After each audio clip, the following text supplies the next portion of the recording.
ఇప్పుడు మీ జుట్టు రాలడం పూర్తిగా తగ్గిపోతుంది. Prismos B fall cure miracle herbal hair oil తో. అదో కన్స్ట్రక్షన్ సైట్. అక్కడో సూట్ కేస్ పడింది. అందులో నుంచి రక్తం కారుతోంది.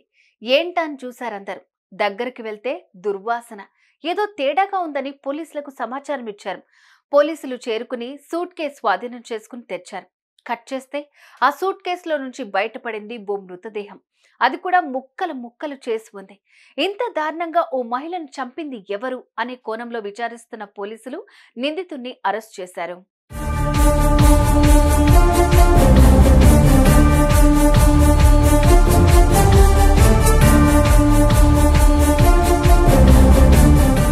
ఆమె ఓ సెక్స్ వర్కర్. పొట్టకూటి కోసం చేస్తున్న పని అని చెప్పుకోవచ్చు.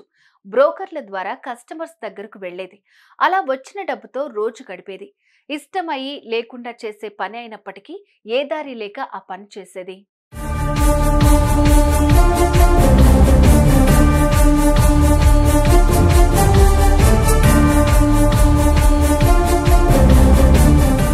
ఆ సెక్స్ వర్కర్ పేరు దీప. చెన్నైలోని మాధవరంకు చెందిన దీపకు తమ్ముడున్నాడు. ఇద్దరూ కలిసి జీవిస్తున్నారు. చదువు సరిగ్గా లేకపోవడంతో పూట గడవటం కోసం వ్యభిచార వృత్తిలోకి వెళ్ళింది దీప. బ్రోకర్ల సహాయంతో కస్టమర్ల వద్దకు వెళ్లేది. ఇక తొరైపాక్కంలో తన అక్క ఇంట్లో నివసిస్తున్న మణికందన్ అనే యువకుడు బ్రోకర్ సహాయంతో దీపను ఆ రాత్రికి బుక్ చేసుకున్నాడు.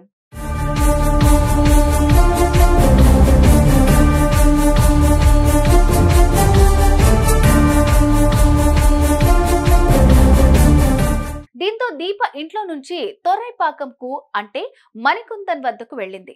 ఆ సమయంలో మణికందన్ ఇంట్లో ఎవ్వరూ లేరు. ఈ క్రమంలో ఇద్దరి మధ్య ఏం జరిగిందో కానీ మాట పెరిగింది. అది కాస్త గొడవకు దారితీసింది.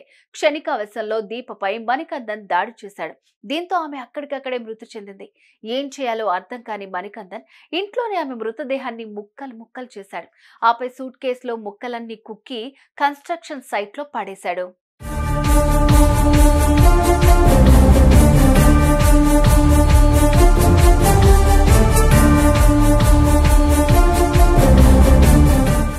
మరుసటి రోజు ఉదయానికి అక్క ఇంటికి రాకపోవడంతో దీప తమ్ముడు భయాందోళనకు గురయ్యాడు. ఫైండ్ మై డివైస్ ఆప్షన్తో ఆమె మొబైల్ ట్రాక్ చేయగా ఆచూకీ తొరైపాకంలో తేలింది. దీంతో అక్కడికి చేరుకుని పోలీసులకు ఫిర్యాదు చేశాడు. అప్పటికే పోలీసులు సూట్ కేసులో మహిళ మృతదేహాన్ని కనుక్కోగా అది అతని అక్కదేనా కాదా అని ప్రశ్నించారు. దీంతో మృతురాలు తన అక్కే అని నిర్ధారించాడు. సోదరి పరిస్థితి చూసి బోరుమన్నాడు.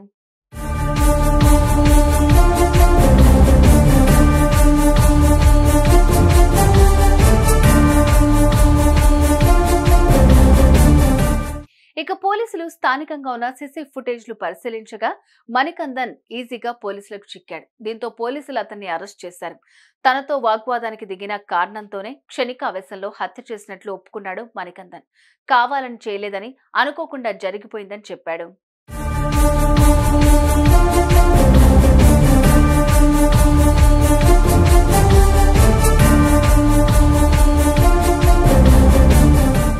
కావాలని చేసిన, అనుకోకుండా జరిగిన అది హత్య అవుతుంది.